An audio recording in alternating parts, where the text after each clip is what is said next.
Hi guys, welcome to my YouTube channel bit logical. और आज हम लोग क्वींस अटैक 2 का पार्ट 2 वीडियो कर रहे हैं, जिसमें हम इसका एक ऑल्टरनेट लॉजिक बनाएंगे। बिकॉज जो हमारा पार्ट 1 में जो फर्स्ट लॉजिक था वो टाइम कॉम्प्लेक्सिटी की वजह से 4 टेस्ट केसेस में फेल हो गया। तो लॉजिक गलत नहीं था, बट जो उसका टाइम है वो थोड़ा ज़्यादा लग रहा था। तो आज हम लोग एक नया लॉजिक बनाएंगे जो मे बी टाइम कॉम्प्लेक्सिटी को रिजॉल्व कर देगा। तो फर्स्ट लॉजिक था, अब सेकंड लॉजिक उस पर क्या हो सकता है, ठीक है, तो उस पर हम लोग वर्क करेंगे। तो वीडियो पे आगे बढ़ने से पहले मैं आपको रिक्वेस्ट करूंगा कि आप मेरे चैनल को सब्सक्राइब कर लीजिए, ताकि आप मेरी वीडियोस को जब भी मैं अपलोड करूं तब देख सके। तो चलिए इस प्रॉब्लम को अब सॉल्व करते हैं। तो प्रॉब्लम स्टेटमेंट तो फर्स्ट वीडियो में आप उसका एक्सप्लेनेशन देख ही सकते हैं। तो आज हम लोग सीधा इसके सॉल्यूशन पे जाएंगे। तो आप देख सकते हैं कि जो मेरा पहला फर्स्ट लॉजिक का कोड था वो मैंने कमेंट कर दिया है। जो आपको पता ही होगा कि टोटल मूव का क्या काम था और ये फाइंड क्वीन मूव क्या कर रहा था। और उसका जो पूरा फंक्शन ब्लॉक है वो भी आपको मेरे फर्स्ट वीडियो से मिल सकता है कि ये फाइंड क्वीन मूव क्या कर रहा था। और आज हमारा जो अल्टरनेटिव लॉजिक क्या है हम वो देखेंगे। तो आज हमारा अल्टरनेट लॉजिक, आप अगर इस पहले केस को ही समझें, ये जो 1 बाय है, तो जिसमें हमारा 8 बाय 8 का चेस बोर्ड है। तो इस केस में जो है हम लोग क्या करेंगे कि पहले हमने इस पोजीशन को फाइंड किया और इस पोजीशन पे कोई ऑब्स्टिकल है या नहीं वो डिराइव किया। लेकिन आज हम लोग थोड़ा अल्टरनेटिव करेंगे, और वो क्या करेंगे मैं बताता हूँ। हम लोग इस डायरेक्शन पे ही वर्क करेंगे। ये तो हमारा बेस लॉजिक वही है कि हमारे 8 डायरेक्शन को हमें चेक करना है, ट्रैवर्स करना है, जो भी करना है वो हमारे 8 डायरेक्शंस पे तो हमें करना ही पड़ेगा। तो वो तो उसका जो बेस लॉजिक है वो आप उसको बहुत ज़्यादा चेंज नहीं कर सकते, वो आपका रहेगा ही। But position by position queen को ट्रैवर्स करके ऑब्स्टिकल फाइंड करना, वो थोड़ा टाइम कॉम्प्लेक्सिटी बढ़ा रहा था। तो अब ये हमारा आइडियल केस है, ठीक है, जहाँ पे कोई ऑब्स्टिकल ही नहीं है। तो इसका बेस्ट लॉजिक क्या हो सकता था कि अगर मेरे पास कोई ऑब्स्टिकल वाला सिनारियो ही नहीं है तो मैं किस तरह डिराइव करता कि ये कैसे होता। तो ये बहुत ही स्ट्रेट फॉरवर्ड और सिंपल कैलकुलेशन से हो जाता, ठीक है। तो आप समझ रहे हैं ना कि ऑब्स्टिकल है ही नहीं। और मुझे अगर कहा जाए कि बताओ ये क्वीन कितने डायरेक्शंस में मूव कर सकती है, तो आप सिंपली क्या करते, ठीक है, आप सिंपली क्या करते, देखिए फॉर्मूलाज मैंने ऑलरेडी बना लिए हैं, आपको सिर्फ इसको वेरीफाई करना है। तो अगर मैं टॉप, ठीक है, यहाँ पे मेरे 8 वेरिएबल्स है, top bottom left right right top. तो एक्चुअली ये टॉप मूवमेंट कितना है, बॉटम मूवमेंट कितना है, left movement right movement, right top again मेरा राइट एंड टॉप, ये राइट कॉर्नर हो गया, राइट बॉटम ये हो गया, लेफ्ट बॉटम ये हो गया, लेफ्ट टॉप ये हो गया। तो मेरे 8 डायरेक्शन तो स्ट्रेट फॉरवर्ड है ही यहाँ पे। तो अब इनको हमारा जो इक्वेशन है उसको हम लोग समझते हैं। तो आप देखेंगे ये जो टॉप है वो directly n minus R Q. तो आपका n वैल्यू क्या है 8, ओके, और R Q row value of queen 4 है। तो आप देख सकते हैं कि अगर यहाँ पे आप करंटली देखेंगे तो 8 माइनस 4 करा तो मेरा 4 वैल्यू आ गया, जो कि राइट है। सिमिलरली आप यहाँ पे देखेंगे कि मेरा आर क्यू क्या है, बॉटम के लिए मुझे क्या है, मेरी करंट पोजीशन देखनी है। तो रो वैल्यू मेरी बॉटम के लिए क्या है, भी 4 है, और आप माइनस करेंगे क्या 1। तो आप देखेंगे आपको क्या मिलता है 3, ठीक है, तो जो कि सही है। तो ये -1 क्यों करना पड़ रहा है, बिकॉज इस कैलकुलेशन के बाद आपको जो भी वैल्यू मिलती है, अगर आप देखिए आर क्यू -1 इसलिए करते हैं कि सिंपली आर क्यू रखा होता तो 4 हो जाता, बट आप उसकी करंट पोजीशन को नहीं कैलकुलेट कर सकते हो, इसीलिए आपको -1 करना पड़ेगा। सिमिलरली लेफ्ट के लिए आप देखिए कॉलम वैल्यू ऑफ क्वीन -1 किया है, तो कॉलम वैल्यू होता तो क्या होता 4 हो जाता, लेकिन हमको उसकी करंट वैल्यू को नहीं कंसिडर करना है, करंट पोजिशन को, तो 4 -1 ही हो गया। सिमिलरली आप यहाँ पे देखिए राइट के लिए मेरा क्या है n माइनस सी क्यू। तो n मेरा 8 है, current column value of queen is 4, तो वो हो गया अगेन 4। और सिमिलरली अब यहाँ पे आप इस थोड़ा सा आपको देखने में कॉम्प्लेक्स लगेगा, लेकिन वन लाइन में काफ़ी सिंपल वे में लिखा है। ये जनरली टर्नरी ऑपरेटर मैंने यूज़ किया है। तो मैं थोड़ा नया नया चीज़ें इन्वॉल्व करता हूँ, ताकि आपका जो C++ के ऊपर कमांड है या कुछ आपको नहीं इतना फेमिलियर है, तो आपको कुछ नया सीखने को मिले। तो आप टर्नरी ऑपरेटर कुछ अलग वीडियोस से आप सीख सकते हैं, आप समझ सकते हैं। तो टर्नरी ऑपरेटर में क्या होता है, आप पहले कंडीशनल ब्लॉक देते हैं और एक काइंड ऑफ एक वन लाइनर इफ एल्स है। तो ये आपका इफ हो गया। अगर इफ ट्रू है तो ये वाला ब्लॉक एग्जीक्यूट होगा, और एल्स में ये होगा। सिंपल। तो ये कंडीशन सेटिस्फाइड होती है तो आपका फर्स्ट एग्जीक्यूट होगा, अगर नहीं होती है तो ये होगा, और इसमें कुछ है ही नहीं है। It's a simple one liner if else.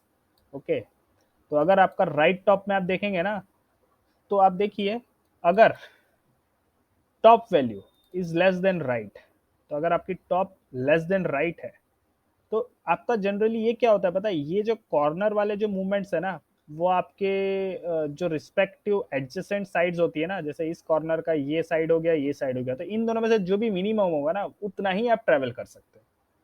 तो इस केस में क्या है, लेस देन नहीं है, बट दोनों इक्वली थे, तो आपका जो आंसर आएगा वो क्या होगा, क्या 4 लेस देन 4 है, आपका ये इफ हो गया। ठीक है। तो ये अगर सेटिस्फाइड होता है तो मैं क्या करूंगा, टॉप वैल्यू, तो टॉप वैल्यू मेरी 4 ही है, और इसका जो एल्स होता है वो मैं आपको दिखा देता हूँ। तो एल्स भी आपका राइट क्या है, 4 ही है। ठीक है। तो यहाँ पे दोनों सेम ही था, तो आपका क्या सेटिस्फाई होगा, एल्स जाएगा। तो सिमिलरली मैं दूसरा इफ लिखता हूँ यहाँ पे। तो यहाँ पे जो मेरा इफ है वो बोल रहा है कि राइट बॉटम में सारे राइट बॉटम में अब राइट वैल्यू आपकी 4 है, तो क्या मेरा 4 लेस देन 3 है, तो नहीं है। तो आपका जो राइट वैल्यू है वो 4 एग्जीक्यूट नहीं होगा, आपका यहाँ पे एल्स होगा, जो आपका 3 है, बिकॉज 4 बड़ा है। तो यही सिंपल है। तो आपको बस यही चीज़ को, ओके, यहाँ पे कुछ खुद से कोड ऐड कर रहा है, तो मैं सिंपल, हाँ अब ठीक है। तो ये आपका सिंगल वन लाइनर होगा। तो सिमिलरली लेफ्ट बॉटम, तो लेफ्ट बॉटम आप देखेंगे दोनों 3 है तो 3 हो जाएगा, और जो आपका लेफ्ट टॉप है वो ये है, तो 4 और 3 है, तो छोटी वैल्यू कौन सी है, 3 है। तो ये आपका सिंपल लॉजिक और अंडरस्टैंडिंग बैठता है, जो आपका आप अगर करेंगे बिना ऑब्स्टिकल वाले में, तो आपका सक्सेसफुली डिराइव होके हो जाएगा। बट हमारा प्रॉब्लम इतना तो नहीं है, हमें ऑब्स्टिकल को भी कंसिडर करना है। तो हमने सबसे पहले आइडियल कंडीशन करते हुए सिंपली 8 लाइंस ऑफ एग्जीक्यूशन पे हमारे जो मैक्सिमम वैल्यू विदाउट ऑब्स्टिकल को कंसिडर किए, जो मिल सकता था, जितने डायरेक्शन में क्वीन जा सकता था, वो हमने फाइनलाइज कर लिया। तो हमारे पास मैक्सिमम वैल्यूज है कि क्वीन मैक्सिमम कितना जा सकता था, टॉप में, टॉप राइट में। ओके। तो अब हम नेक्स्ट चीज क्या करेंगे कि पूरा जो ऑब्स्टिकल का लिस्ट होता है ना, उसको ट्रैवर्स करेंगे। ठीक है। Only one time. तो मैं ये सारे केसेस अभी बंद कर देता हूँ। ओनली वन टाइम मुझे ट्रैवर्स करना है। ओके। और फिर क्या करना है, अगर मुझे कहीं ऑब्स्टिकल मिलता है ना, तो जैसे मुझे यहाँ पे ऑब्स्टिकल मिल जाएगा। ठीक है। पहले मैंने डिराइव कर लिया कि इसका वैल्यू ये 3 है, लेकिन नेक्स्ट टाइम जब मैं ऑब्स्टिकल की लिस्ट ट्रैवर्स करूंगा और मुझे ऑब्स्टिकल यहाँ मिलता है ना, तो मैं इस वाले डायरेक्शन को क्या करूंगा, माइनस कर दूंगा, जहां से भी ऑब्स्टिकल मिलता है मुझे। तो इन दोनों का डिफरेंस करके मुझे क्या मिल जाएगा कि एक भी ब्लॉक का डिफरेंस नहीं है, तो 0 हो जाएगा। तो मैं मेरी लेफ्ट सॉरी राइट बॉटम को 0 कर दूंगा। बस यही चीज़ है, बहुत सिंपल सा सोचा है, लेकिन थोड़ा लिखने में आपको कॉम्प्लेक्स हो सकता है, बट लेट्स अंडरस्टैंड कि कैसे होता है। तो सबसे पहले मैं टॉप एंड बॉटम के कैलकुलेशंस करूंगा। तो यहाँ पे देखिए, ये जो आइडिया है बहुत सिंपल है कि आप पहले टॉप बॉटम ये सारा फाइंड कर लीजिए, और इन 8 वैल्यूज को आप सिंपली एडिशन कर लीजिए, और आपका टोटल मूव आपको मिल जाएगा। ठीक है। बस यही करना है, और कुछ है नहीं इसमें। तो चलिए टॉप एंड बॉटम के लिए आप पहले फाइंड करते हैं कि मुझे पहले टॉप एंड बॉटम के लिए सारे जो मेरा जो के वैल्यू है ना, उसको प्रोसेस कर लेना है कि क्या मेरा के इस लाइन ऑफ ट्रावर्स में तो क्वीन के नहीं आ जाता, या किसी भी ट्रावर्स जहां पे क्वीन ट्रावर्स कर सकती है, अगर उस डायरेक्शन पे ऑब्स्टेकल आता है, तो मुझे उसको कंसिडर करके नई वैल्यूज को बनाना पड़ेगा, रिकैलकुलेट करना पड़ेगा, बिकॉज पहले तो मैंने ऑब्स्टेकल कंसिडर नहीं किए थे।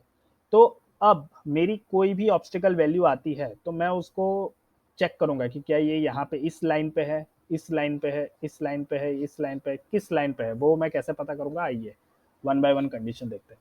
तो सबसे पहले मैं इस लाइन को समझता हूँ कि ये लाइन पे क्या होता है कि मेरी रो वैल्यू इंक्रीमेंट डिक्रीमेंट होती है, लेकिन मेरी कॉलम वैल्यू नहीं बढ़ती है। तो अगर देखिए कॉलम वैल्यू कांस्टेंट रहेगी, अगर मेरा जो ऑब्स्टेकल अगर वो इस जगह पे हुआ, मान लीजिए इस पोजीशन पे है वो, तो आपकी रो वैल्यू क्या होगी, 6 एंड कॉलम वैल्यू 4। तो आपकी रो वैल्यू डिफर कर रही है लेकिन कॉलम वैल्यू एग्जैक्टली क्वीन की जैसी ही है, तो उसका मतलब क्या हुआ, और यहाँ पे नीचे हुआ तो भी कॉलम तो जीरो ही होगा, सॉरी कॉलम वैल्यू तो सेम ही होगी लेकिन रो वैल्यू 2 हो जाएगी। तो irrespective of row value, column value अगर सेम हुई विच मैचेस विथ क्वीन, तो फिर आपका मतलब क्या बोलेंगे, एग्जीक्यूशन आपको देखना पड़ेगा। तो आप देखिए यहाँ पे कंडीशन लिखी गई है कि अगर मैंने कॉलम वैल्यू ऑफ जो मेरा ऑब्स्टिकल होता है ये आपका कॉलम वैल्यू प्रोवाइड करेगा ऑब्स्टिकल का, अगर उसको मैं माइनस करता हूँ सीक्यू से और मुझे इक्वल टू मिलता है, तो इसका मतलब क्या है कि ये कंडीशन जो है सेटिस्फाई करता है। आप सिंपल सिमिलरली अगर आप सिंपली यहाँ पे इक्वल टू भी लिख देते ना तो भी आपका काम हो जाता। ठीक है, तो ये भी आपका सिमिलर कि अगर मेरा कॉलम वैल्यू मैचिंग वाला मिल जाता है तो उसका मतलब क्या है, मेरा एक क्वीन के अलाइनमेंट में है। अब आप टॉप के लिए करेंगे कि चलो अब मुझे पता तो चल गया कि मेरा ऑब्स्टिकल इस लाइन पे है, लेकिन उसकी अब टॉप वैल्यू क्या है। तो टॉप वैल्यू के लिए आप कैसे डिराइव करेंगे, तो आप देखिए ऑब्स्टिकल रो अगर ग्रेटर देन है, अगर मेरा ऑब्स्टिकल क्वीन की रो वैल्यू से ज़्यादा है मतलब वो टॉप में है, सिंपल है। तो आप देखिए यहाँ पे मैंने रो वैल्यू को कंसीडर किया है और उसको ग्रेटर देन के लिए फाइंड कर रहा हूँ। अगर ऑब्स्टिकल मेरा ऊपर इस पोजीशन पे ही था, ठीक है, तो यानी ऑब्स्टिकल की पोजीशन क्या हुई, तो यहाँ पे अगर आप कंडीशन में लिखेंगे तो ऑब्स्टिकल की जो मैं यहाँ पे सिंपल लिख रहा हूँ ओ आर जो होगा, ठीक है, तो ओ आर जो होगा वो मेरा यानी ऑब्स्टिकल रो वैल्यू 6 होगी, और मेरा ओ सी जो है ऑब्स्टिकल कॉलम वैल्यू वो मेरा 4 ही होगा। तो आप देखिए, तो अगर ये टॉप पे मैं कंसिडर करता हूँ तो अब मुझे न्यू टॉप, क्योंकि मेरा ये कंडीशन भी सेटिस्फाई हो चुका है, तो अब मुझे न्यू टॉप कंसिडर करना है। तो अब न्यू टॉप मैं कैसे कर रहा हूँ देखिए, तो यहाँ पे ऑब्स्टिकल आई जीरो मेरा क्या है, जो मेरा रो वैल्यू है वो 6 था या 6 है, फॉर एग्जाम्पल अभी मैंने यहाँ पे ले लिया है 6 माइनस आपका क्वीन का वैल्यू जो 4 है, और माइनस 1, बिकॉज आप देखिए अगर ऑब्स्टिकल इस जगह पे होता तो 6 - 4 क्या होता आपका 2 होता, लेकिन डिफरेंस आपका क्या है, एक ही ब्लॉक का है, क्योंकि आप इसके करंट ब्लॉक को नहीं कंसिडर कर सकते, तो आपको एक -1 करना पड़ेगा। तो सिमिलरली इसका आंसर क्या आ जाएगा 1। तो सिमिलरली आप देखिए आप टॉप के लिए ऐसे ही कंसिडर कर सकते हैं। अब अगर वो ग्रेटर देन नहीं है तो वो एल्स में जाएगा। ओके, तो एल्स में आप एक्सक्लूसिव ये कंडीशन भी लिख सकते थे, बट मैंने ऐसे ही जाने दिया, मतलब नहीं लिखेंगे तो भी चलेगा, ज़्यादा से ज़्यादा अगर वो इक्वल तो हो ही नहीं सकता, ठीक है, इसीलिए एल्स देना ही सही रहेगा, तो आपका कोड थोड़ा और ऑप्टिमाइज हो जाएगा।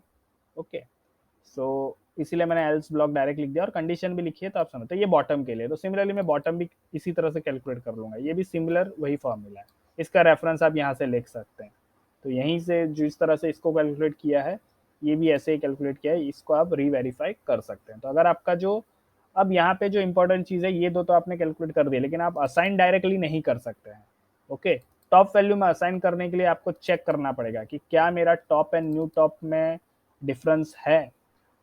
अगर मेरा जो टॉप न्यू टॉप वैल्यू है, अगर वो मेरे प्रीवियस टॉप वैल्यू से छोटा होगा तो ही मैं असाइन कर सकता हूँ। ओके, बिकॉज आप मान लीजिए आपकी ऑब्स्टिकल लिस्ट में ऐसा है कि एक 6 पे भी है और एक 8 पे भी है, तो आपको जब पहले 8 वाला ऑब्स्टिकल मिला था तब आपने एक वैल्यू कैलकुलेट की, बट आपको जब सेकेंड टाइम दूसरा ऑब्स्टिकल थोड़ा नीचे मिलेगा तो फिर आपको वापस जो है ना इसको रिकैलकुलेट करना पड़ेगा। तो इसीलिए एवरी टाइम आपको स्मॉल वैल्यू पे फोकस रहना है और आपको उस तरह से एग्जीक्यूट करना है। तो बस यही इसका लॉजिक है। तो टॉप के लिए ये है, बॉटम के लिए ये है। आप कंडीशन और फॉर्मूलाज आप देख सकते हैं, ये आप खुद से भी डिराइव कर सकते हैं, इसका बेस लॉजिक मैं आपको बता चुका हूँ। सिमिलरली लेफ्ट और राइट के लिए क्या होता है, जो आपकी रो वैल्यू होती है वो सेम होता है, तो इसीलिए इन दोनों का डिफरेंस देखिए कैसे किया है, 0 किया है। ठीक है, तो इसीलिए क्या है, रो और कॉलम वैल्यू, रो वैल्यू जो है वो भी मैंने यहाँ पे इक्वल टू इक्वल आप देखेंगे 0 कर दिया है। सिमिलरली ये आपकी राइट की कंडीशन है, जैसे आपने टॉप एंड बॉटम किया था, ये आपकी राइट की कंडीशन है। आप इसको कैलकुलेट करेंगे न्यू राइट, फिर आपके लेफ्ट की कंडीशन आ जाएगी, आप न्यू लेफ्ट करेंगे, फिर आपका जो है ना क्रॉस लाइन आएगा। तो जो क्रॉस लाइन है उसके लिए आपको क्या करना है कि जो अब ये क्रॉस लाइन का कंडीशन थोड़ा यूनिक है, वो मैं आपको बताता हूँ कि कैसे ये यूनिक है और किस तरह से इसको करना है।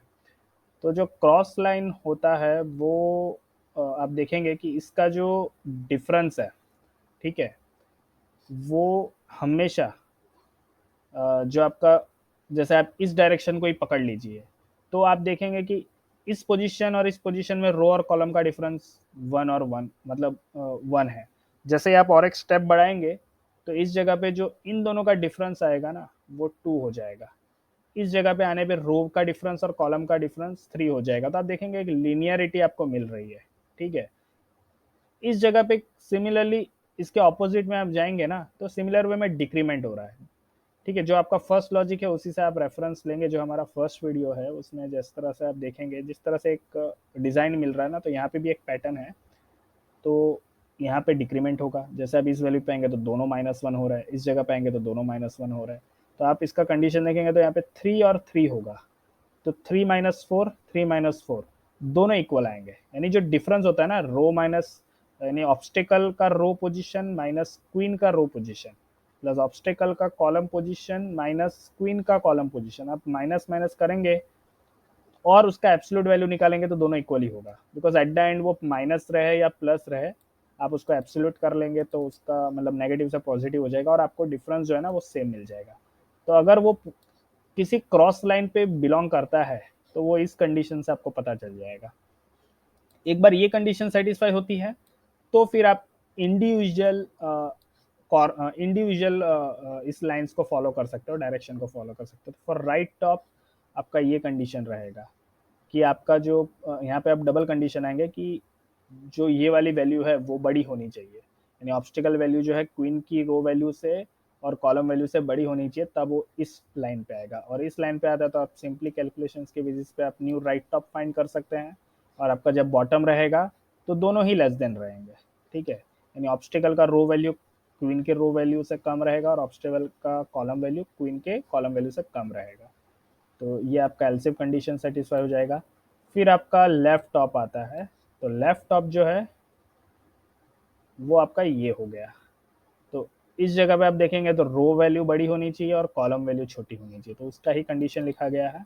और फिर आपका एक ही कंडीशन बनता है एल्स। ओके, तो आपको फिर एल्स में जो है कुछ कंडीशन नहीं लिखेंगे तो भी चलेगा बिकॉज वही बचता है, बट आपको उसको कैलकुलेट करना पड़ेगा न्यू राइट बॉटम। ओके, तो इसी तरह से आपने वापस अपने आठों आठ ऑब्स्टिकल के बेस पे आपने आठों आठ डायरेक्शन पे रीवेरीफाई कर लिया कि कहीं पे अगर ऑब्स्टिकल है तो मैं अपने मूवमेंट वैल्यूज को रिकैलकुलेट कर लूँगा और फिर एट द एंड में सिर्फ एडिशन कर लूँगा। तो इस तरह से मेरा जो कोड है वो सक्सेसफुली रन हो जाना चाहिए। चलिए देखते हैं क्या ये लॉजिक सक्सेसफुल होता है।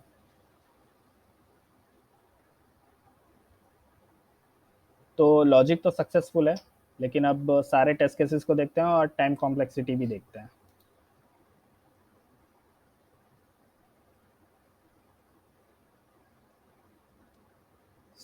हमारे सारे ही केसेस पास हो गए हैं, एक भी रेड नहीं है। तो मतलब सारा जो टाइम कॉम्प्लेक्सिटी का इशू था वो भी रिजॉल्व हो गया है। तो आप देख सकते हैं कि हमारा टाइम कॉम्प्लेक्सिटी का प्रॉब्लम भी सॉल्व हो गया है।